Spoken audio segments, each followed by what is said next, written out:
you have rightly stated that the principle of this bill has been unanimously accepted by the House and most of the relevant points have been made out, and that no time of the House should be taken by repeating the same points again and again.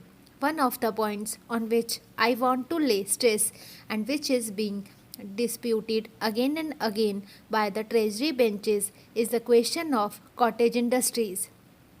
Though you pointed out to them yesterday that there is provision in this bill to take into consideration the cottage industries also, and the Honorable the Deputy Minister realized it again. There was a point raised by Mr. Sidhwa today, and the Honorable Speaker, who was in the chair at the time, said that the scope of the bill is confined only to the consideration of protection to industries as against foreign industries, that is, to give protection to the indigenous industries as against imported goods, and the question of cottage industry does not come in here. The Honorable Deputy Minister did told this. Unless protection is given to indigenous industries, we shall not be able to develop industrially. I wholeheartedly support this proposition. I am not against it. When I speak of cottage industries, I do not for a moment think that our country should not be developed on the same lines as the other countries in the world. I want that every villager should have the same amenities that we sitting in this house have. Every villager should have these furnitures, fittings, houses, and so on. The only thing is that the existing economy should not be disturbed and sacrificed before substitute arrangement is made. Before we give protection to any bigger industries, the first thing we should consider is that the materials which are at present being produced in our villages to meet the requirements of our villages and on which the economic life of the villagers rests are properly safeguarded. We should see that we have sufficient quantity of consumer goods to meet the necessities of all people in the country, and nothing is done merely in the interest of 10% of the people at the sacrifice of existing village economy before making sure of some better substitute. I find that at the present moment our attention is confined to the amenities and requirements of a portion of the population only. The other day, my honorable friend Mr. Krishnamachari, whom I regard as a great economist and who knows finance, etc., and looks to the interests of the country and gives very good advice, said that we do not want to go to medieval age, and the luxury of yesterday is the necessity of today, and that few articles which we import today from many foreign countries and the few industries which we are starting for recreation and amenities of the people should not be grudged. I agree with him. I do not grudge them. But looking to the conditions as it is today and the circumstances under which we are placed and over which we have no control, if we want to develop our country on the same basis as other countries have done industrially, and otherwise we do not have at our command all the necessary materials and we simply cannot do it with the speed we want. We have to depend upon others.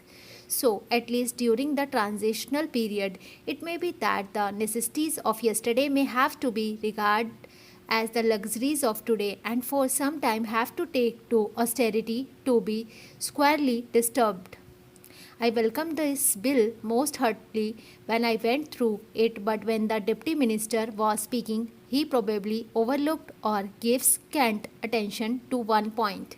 I am referring to clause 12 in regard to the reference to the commission of matters arising out of protection. Of the things mentioned, there is the different sectors of the country's economy on which the commission may inquire and report. Whenever we start new industries and give protection to them, this clause is always neglected. It should not be merely that the central government may also refer, but they must refer to this as one of the conditions under clause 14.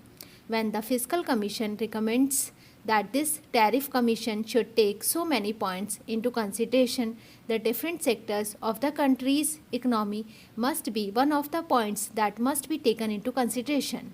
The other day there was a question about the acquisition of the Vishakhapatnam shipping yard, when we had to pay rupees 2 to 3 crores for acquiring it. One of the points we took into consideration was the unemployment of 4,000 workers, and for keeping them in employment we suffered a loss in view of the agitation that was carried on. We sacrificed the existing necessary supply of the villagers and throw them out of employment alternative employment. Mr. Deputy Speaker, sir, may I, with your permission, intervene and say a few words in regard to the various matters that have been discussed.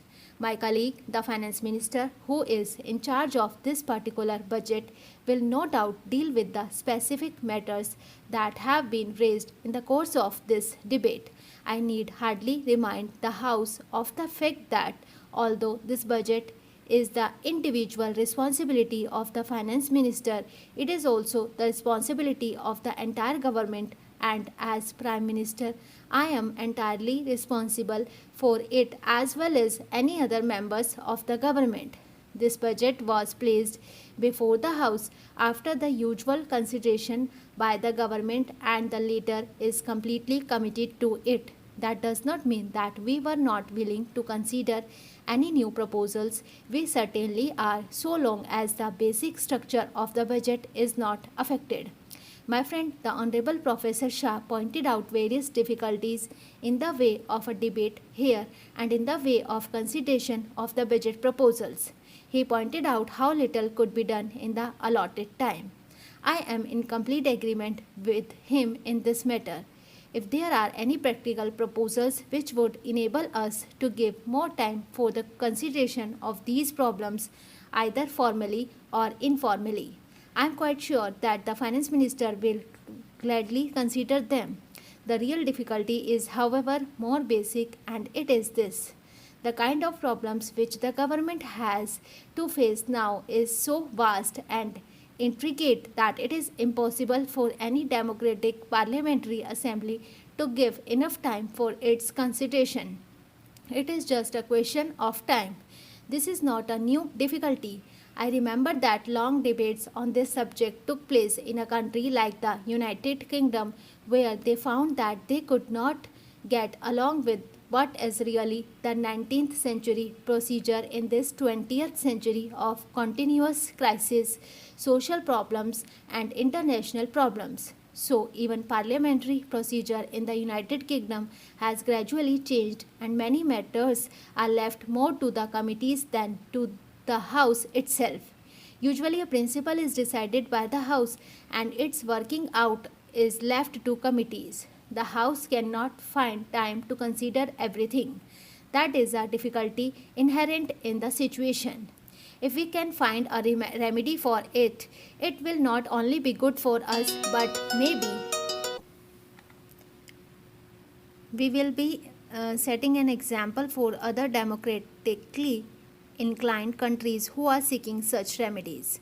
In spite of the fact that Parliament is in continuous session, it is not able to find time to consider in detail all the important matters that come up. We have in fact much less time because we are not in continuous session. I suppose our sessions will inevitably become longer and longer so as to enable us to deal with more and more problems and have more and more discussions.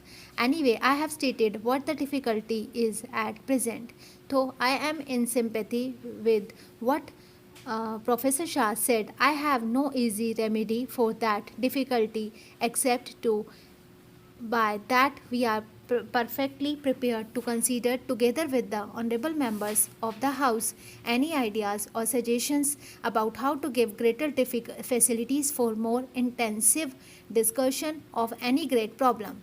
As honorable member referred to the budget speech as being directly or indirectly a survey of all manner of problems, domestic, international, economic, foreign, etc. The House can hardly expect the Finance Minister's budget speech to be a survey of all these tremendous problems, although they have no doubt some bearing on the budget.